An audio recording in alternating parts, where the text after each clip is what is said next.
but it is a clumsy thing to have to do.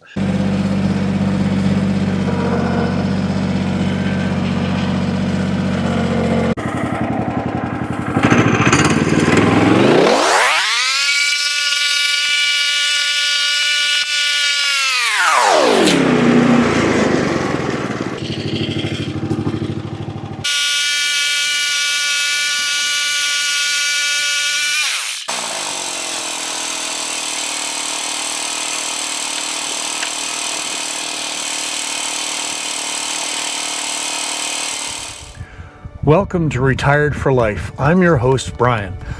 I retired a few years ago after 30 years in a factory job as a machinist in a millwright.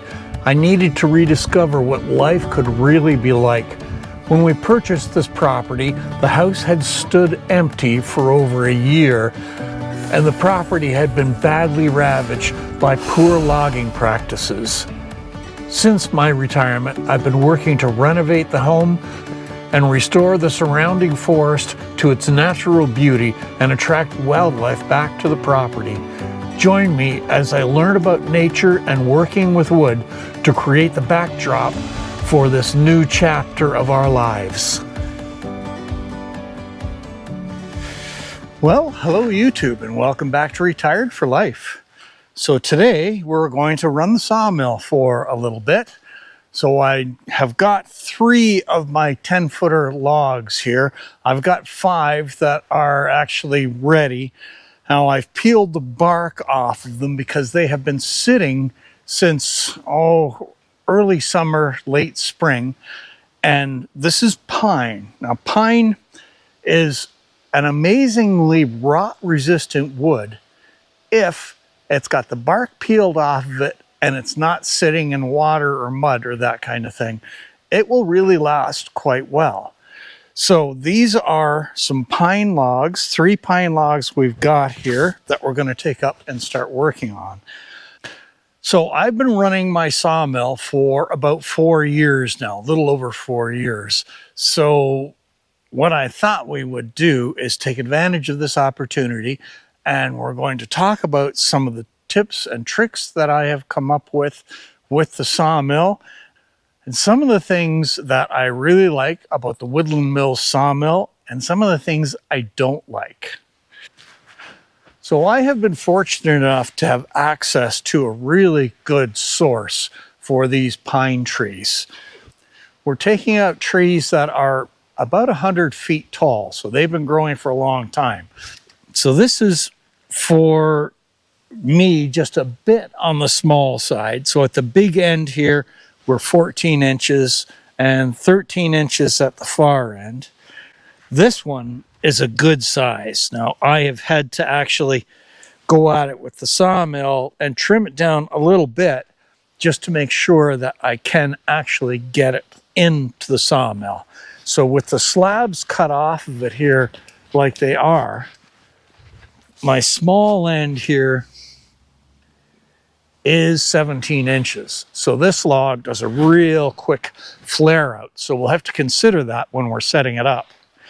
And my last log here, this is like pretty much the perfect size that I like. I've got 17 inches on the small end and about 19 inches on the big end.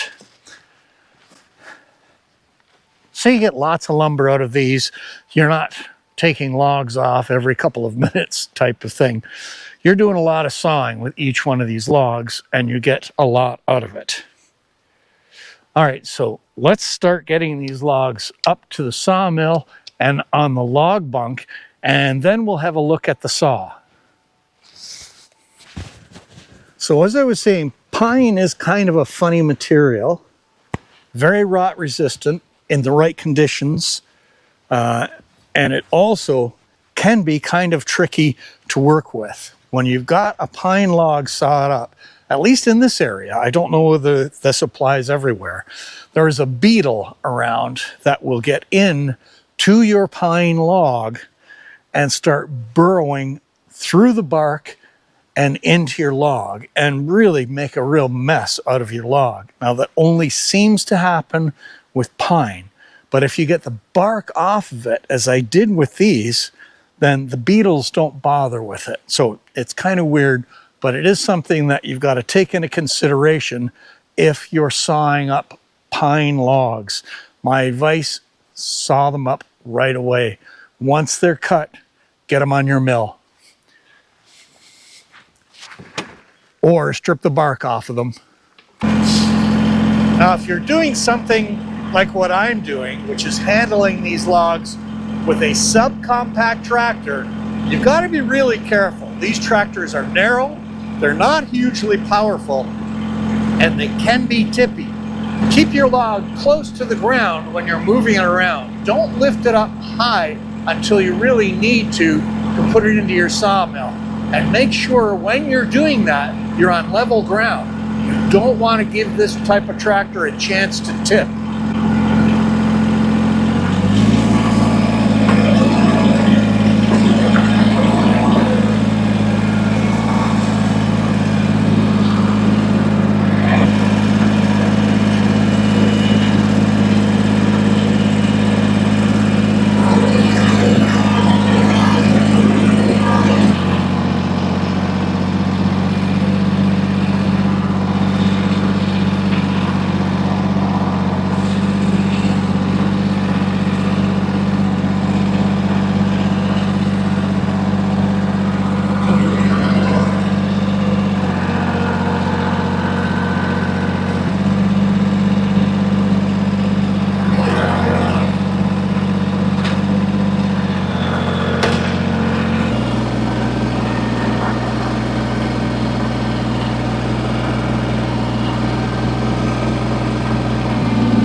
Now this log that I just sat down is a beast. It is at the maximum capacity of this tractor. So you've got to be very careful with it. One thing to really keep in mind whenever you're moving any logs around, or pretty much anything in your grapple for that matter, be ready to drop it. Like there's no really even flat ground around here. Everything is always a little bit rocky. And if you suddenly get yourself into a spot where you feel like you're getting a little close to the edge, drop that log, get it out of the grapple. That's going to save you from going over. And you don't want to go over on one of these tractors. Might not have a very good ending. All right, one more log to go.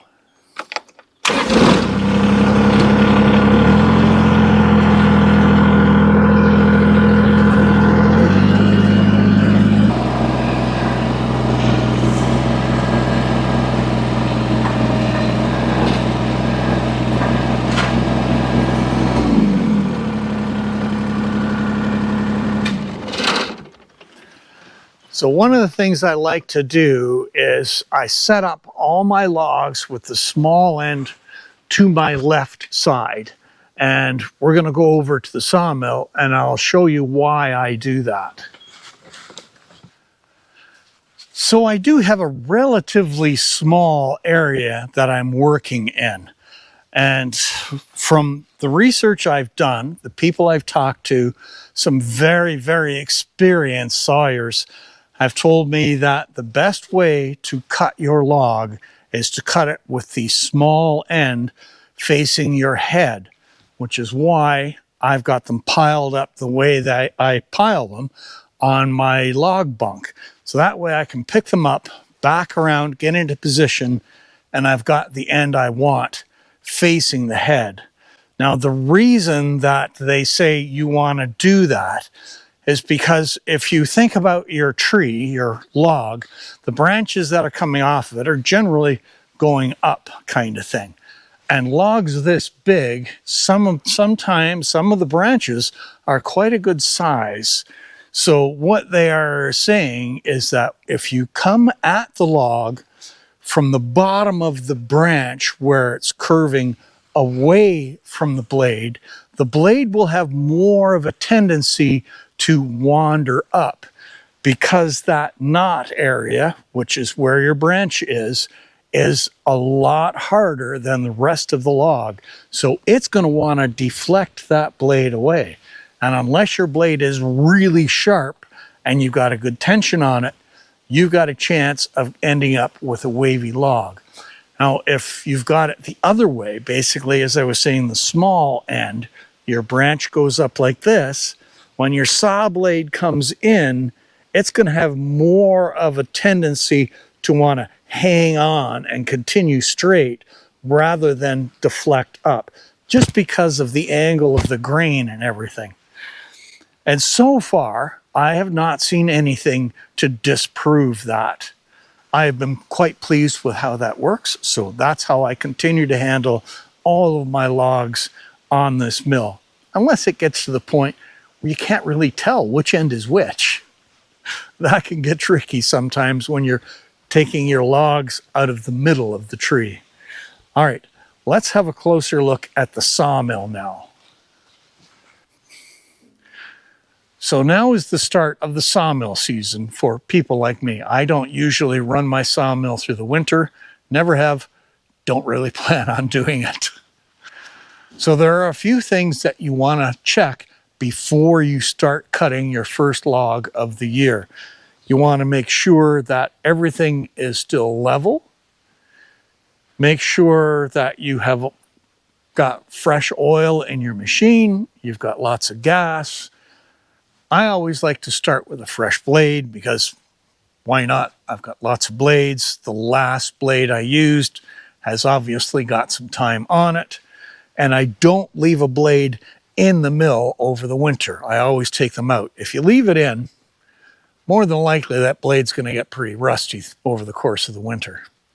All right, so this is the Woodlands Mill's HM122. Now, I would categorize this mill as a hobbyist mill. If you're looking to make money off of lumber, I don't think that this is the best mill for you. If you want to make money from it, I would suggest you need a pretty serious upgrade from a little mill like this, the HM122. Now, the mill does a great job. I have found it is very well built and it runs great. I have got the larger motor option on this, and I find that really makes a difference, especially when you're dealing with bigger logs. You want to have more horsepower, makes everything go so much easier and quicker. So the next thing that you want to check is your belt tension.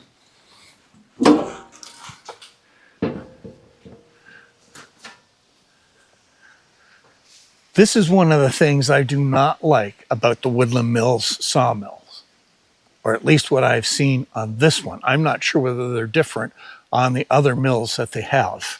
And that is how you tension this belt up. So in order to tension this belt, you've got to loosen off the big bolt here and the smaller bolt here in order to pivot it. Now it's pivoting back here. The problem is getting enough tension on this belt. It can be very awkward to try to get this thing to pivot and get it tightened down in place and not have your tension slip away on you. Now, I've got it. I've got a nice tension on there, but it is a clumsy thing to have to do.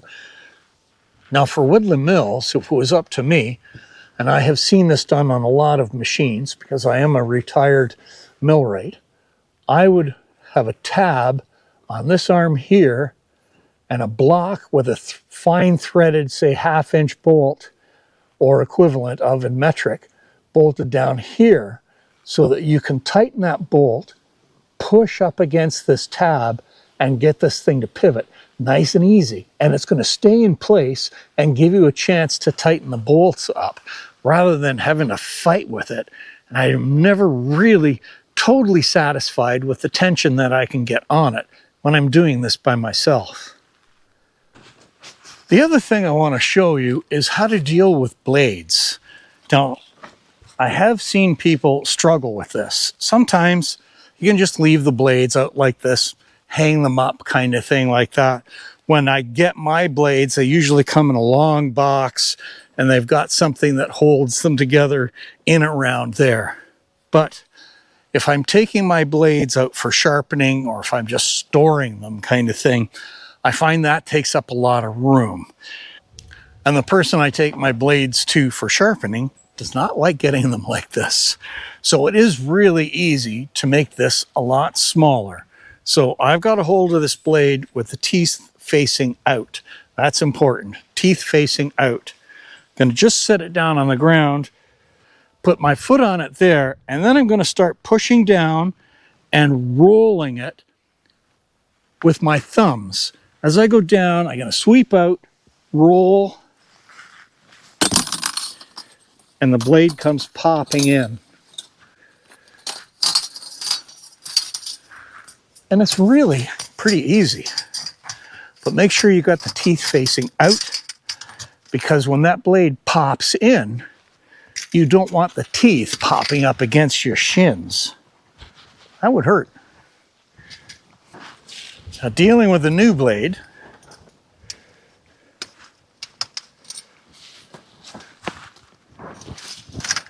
when they're coiled up like this, you do have to be careful.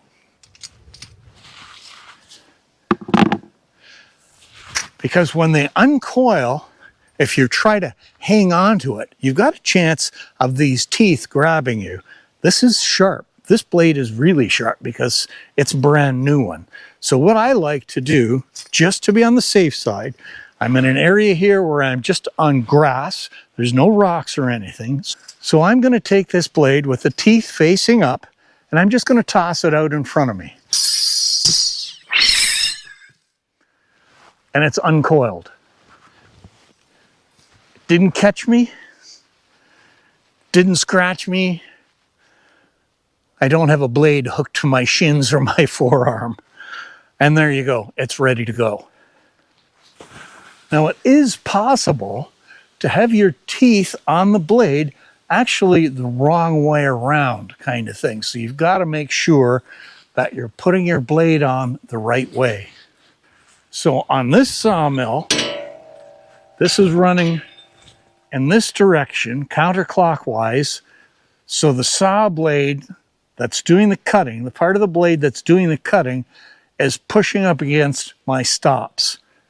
So I need to make sure that my teeth are pointing towards the stops. And now I'm going to partially snug up this blade, just so I feel I've got some tension on there. And then I'm going to turn it by hand in the direction that it's cutting.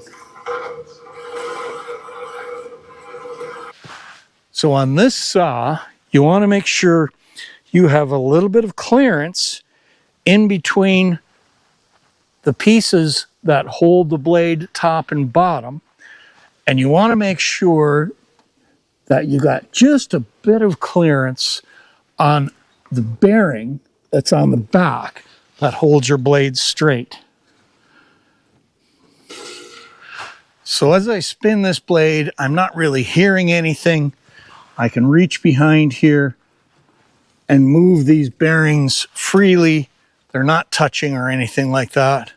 I know I've got the right tension on my belt. So that looks good. I'm good with that setup. So we're going to close the saw up and get ready to put a log on. All right, so I've got my sawmill ready.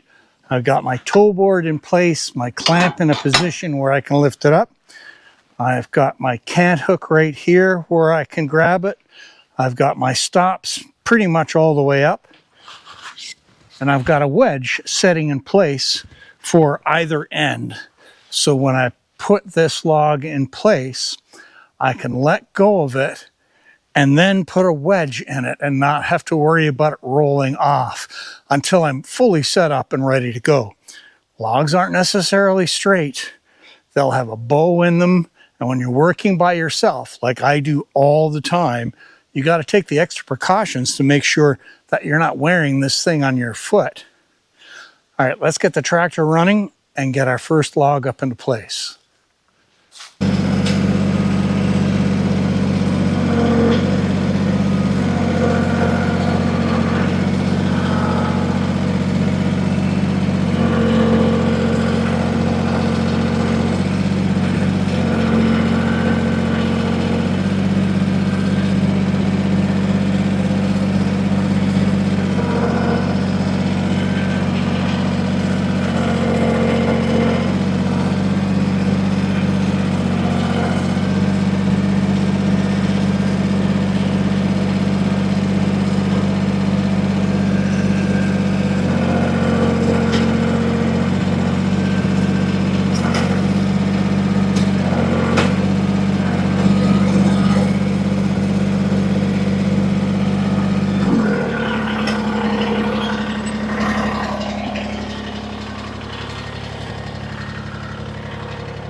All right, let's talk about lumber size next.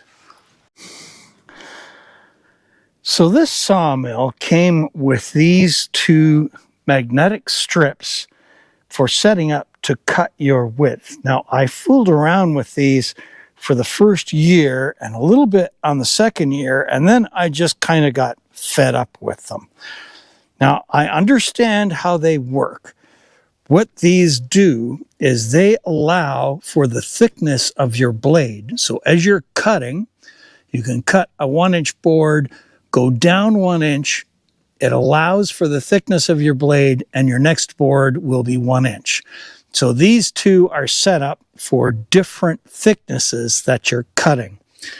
Now, that I have found works fine if I'm cutting nothing but 1-inch thicknesses. But a lot of the time, I'm doing different things and cutting different thicknesses to make the best use out of my log. So I found that these things just are a pain because I'm down there with the tape measure anyway. And you can see here that they are not, like you cannot use these as a ruler. I put my tape measure beside this or down the middle of this one. And you can see here, if you're looking at the 14-inch mark on the tape measure, it's at almost the 13-inch mark. And on this one, you look at the 14-inch mark and you're below the 14-inch mark on there. Not by a lot, but you are below it. So I don't use these. I've got one on that I leave set at 1 inch. So I know when I get down to 1 inch from the bed, I'm cutting a 1-inch thick board. That's always going to give me that reference point. And that's all I use it for. This is what I use. I've got gauge blocks cut here. And these are the standard sizes I use. I'm missing my 1 3/4 one here.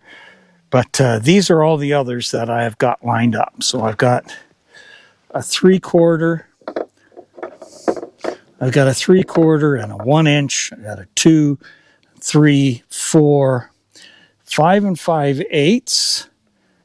That's the equivalent of what you would get from Home Hardware, that kind of thing, with a 6x6. And then I've got 8-inch, which of course I use for my 8-inch planks, and 6-inch that I use for my 6-inch planks. Now you can cut these gauge blocks any size that you want. If you're looking to make consideration for shrinkage, that kind of thing, do that in your gauge block. Then you're not fooling around with trying to figure out with a tape measure or trying to go buy these rather complicated scales to get the sizes that you want, especially when you're taking multiple sizes off of here. Just lay the gauge block on the top of your blade and line it up with the top of your cut, and you're ready to go.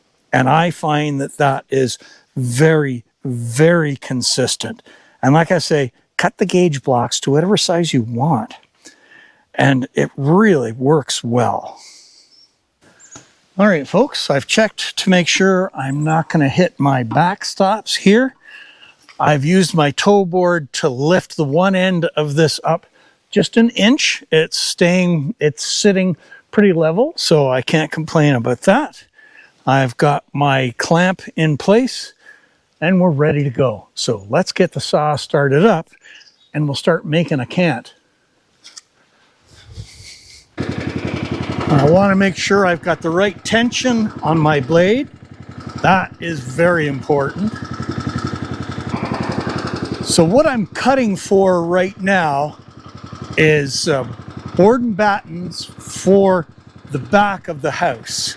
So we're cutting 8-inch by 1 and 3-inch by 1. So I got to be careful how I go at it. I don't want to throw away stuff. The smaller pieces I may be able to get battens out of, And once we get down into the bigger sizes, we'll get boards. All right, let's get this going.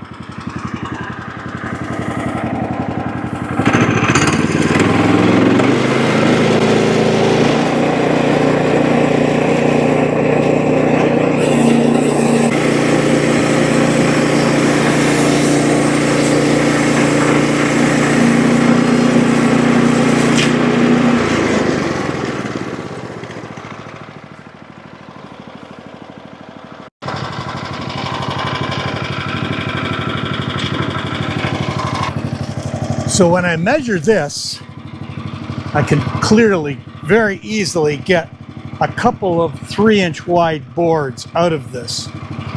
Almost get 8-inch, but not quite when we get down to that end. So what I'm going to do is take one more cut, and that cut is going to be 1 inch thick, and that will give me 2 of my battens out of that once I cut it up to size. So I have my 1 inch spacer here. So what I'm going to do is drop this down, set my 1 inch spacer on the top, and then feel it. And there's my 1 inch. So it does not take long at all, and it's very, very consistent. As long as you're using the same feel each time, and you've got your gauge block sitting up on the teeth of your blade, not back on the back part of the blade, because the pitch to the blade does hold your gauge block up a little bit higher than the back part of your blade. All right, let's take our 1 inch cut here.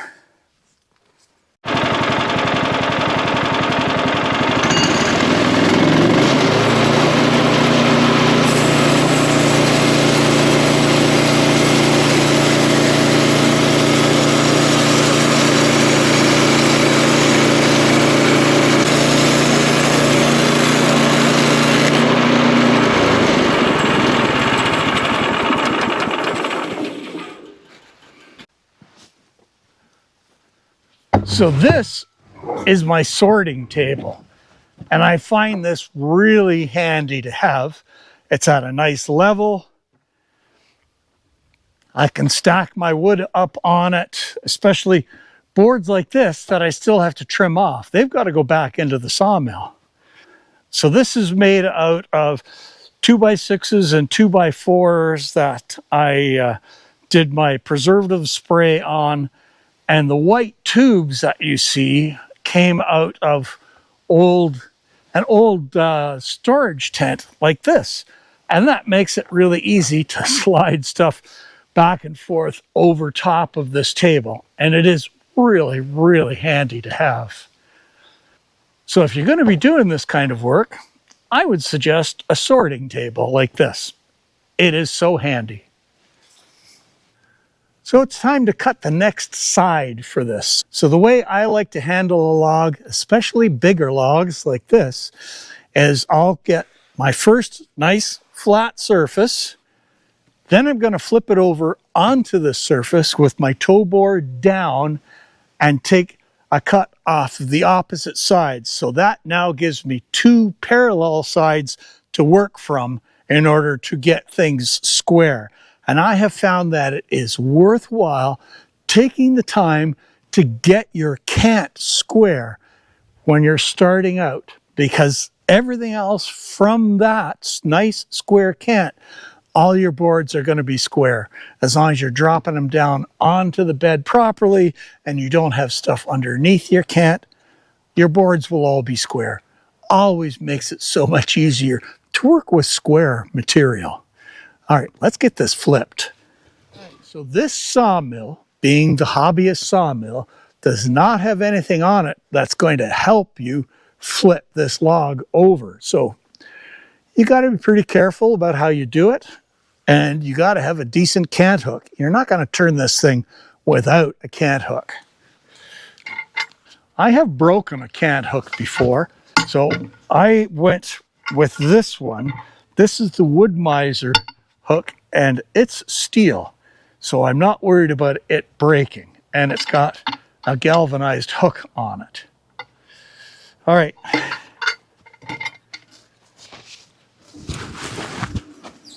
Because of its length, I've got lots of leverage.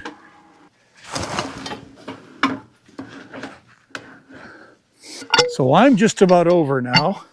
So I'm going to check and make sure that I don't have anything on top of the rack here that the log sits on. Otherwise, you're going to sit unevenly. Okay, we're good.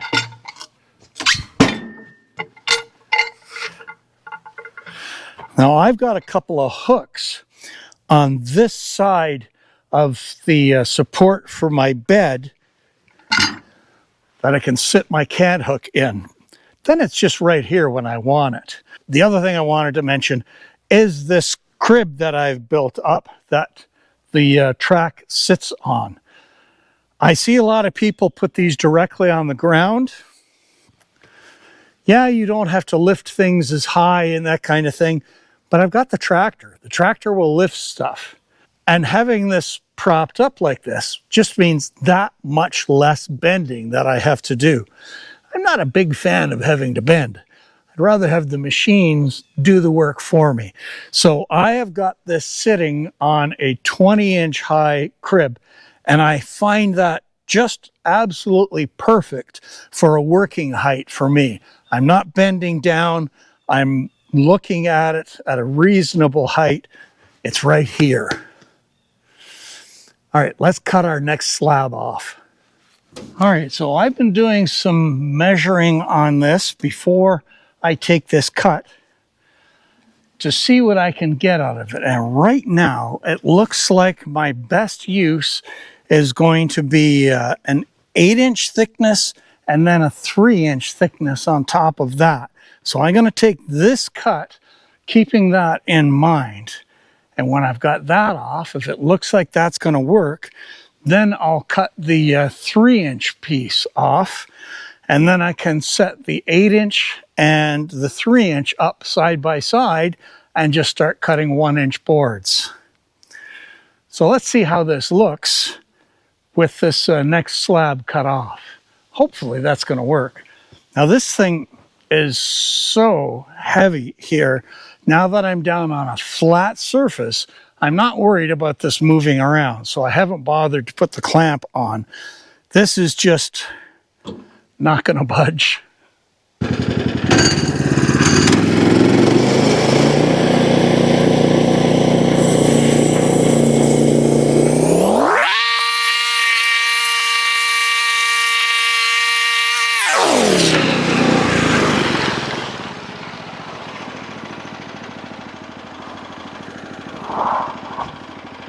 Yeah, I've definitely got a narrow spot there.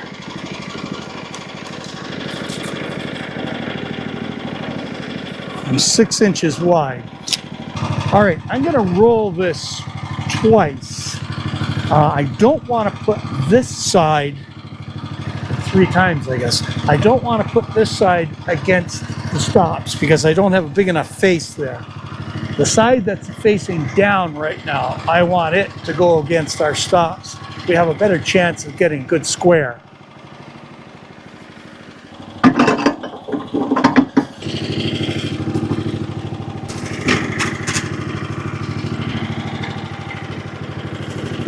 You can see how much more of a flat surface I've got here to work with.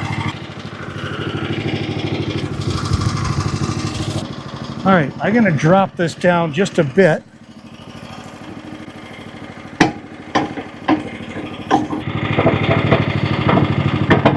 So this is kind of the wonkiest edge of this log. So you can see how we've got a pretty good dip down there. But I do seem to be, all things considered, I seem to be sitting fairly level. So let's get our square out and make sure that we are sitting square as well.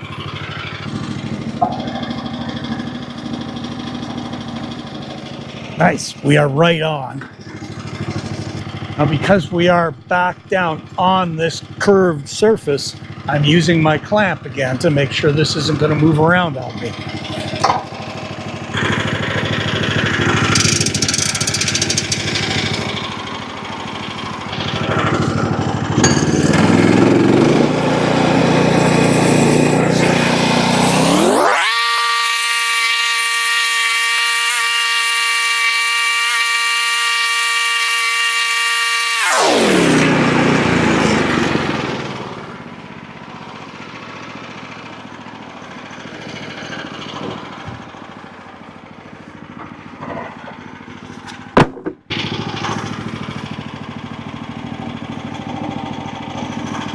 That's perfect. Now we've got 3 faces and square corners, so everything we cut from here will be square. So you can see here, I'm just over 11 inches. So that gives me my 8-inch wide board and my 3-inch wide battens there. That's going to work very nicely.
All right, folks, so there is our first log all cut up.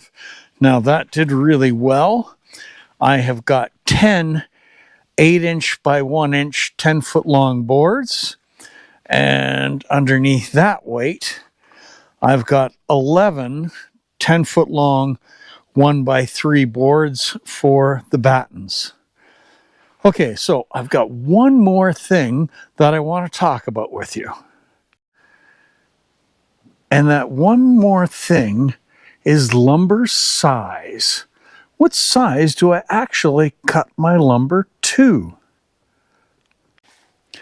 So you may think that's a bit of a no-brainer question. I go to the hardware store or the lumber store and I want a 2x4. And I look at a 2x4 and measure it. That's not a 2x4. This is the end view of your typical store-bought 2x4. And it is actually 1.5 inches by 3.5 inches. Here's what was coming off my mill.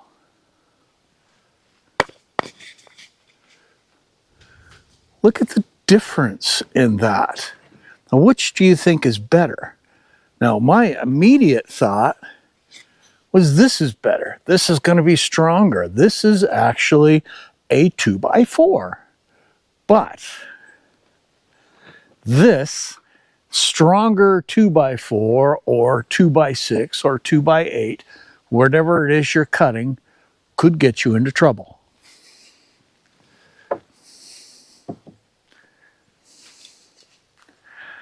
Ever seen one of these before? Do you plan on using these at some point in time with your lumber? This is a hanger. And guess what? This doesn't fit in it. Nope. And this one is under 2. This is 1.75 inches. So anything that I'm putting in a hanger, I have to shave it down on the ends that are going in the hanger, or it's not going to work. What kind of a nuisance is that? So you need to take into consideration what it is you're going to be using your lumber for.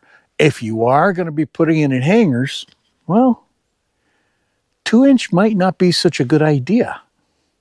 Yeah, it's stronger, but every single piece you've got to take it down in size on the ends in order for it to fit into a hanger. Yeah, it's a constant game. There are so many things that you have to take into consideration when you're running your own sawmill and cutting your own lumber. When I initially started, I thought, yeah, this is great. I'm actually cutting a 2x4, and that's what it is. It's going to be so much better. Well, in most cases it is. I still cut the 4-inch to 4-inch or the 6-inch to 6 inches, but the width, I don't do that anymore because I do find on occasion, not always, but on occasion, I need to put these things in hangers. And then I'm in trouble. And the problem gets worse if you're using a double hanger, if you're putting in a 4x4 side by side or 2x6 or whatever. That 2x number gets you because now you're way off if you're going to use a double. You're off by 1 inch. So now you've got a lot of messing around to do in order to make your hangers work. So you need to decide whether or not it's worth it. Do I actually cut all of my lumber to a standard size, or at least on the 2-inch side? That way I know hangers are going to work on every piece I got. Or do I continue to go ahead and cut them to a much heavier size? That's a personal choice. For me, I kind of went in between. I started out cutting 2x6s, 2x4s, that type of thing, as I say, to 2 inches. But I don't do that anymore because it just turned out to be a bit of a pain. So I cut my 2x4s, all the 2x numbers, I am cutting to 1.75 inches.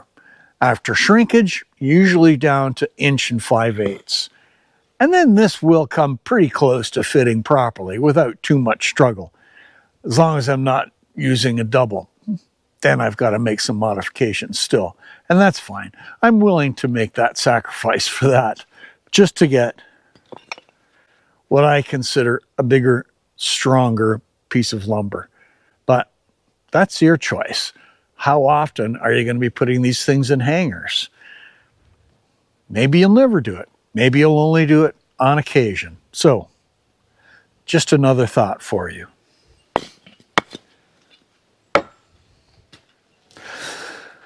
All right, folks, so we're supposed to get some rain tomorrow, so I've got everything covered back up again.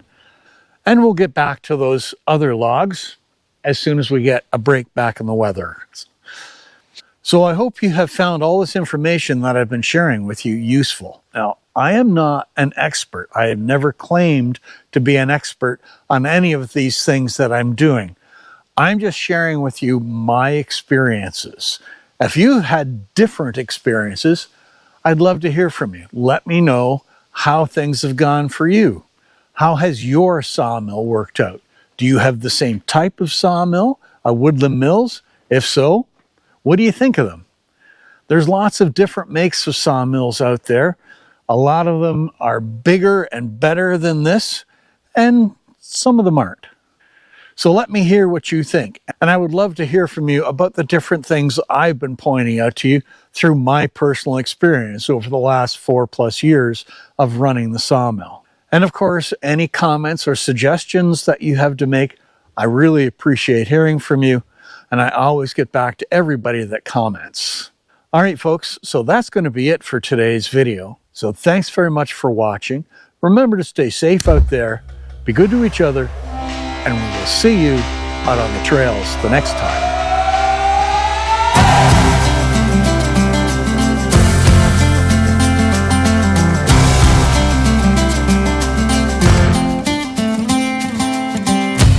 Love was holding all the cards and always kept me in the dark. I never thought I could shake this heartache until I saw your light, and it's got me feeling like life is good.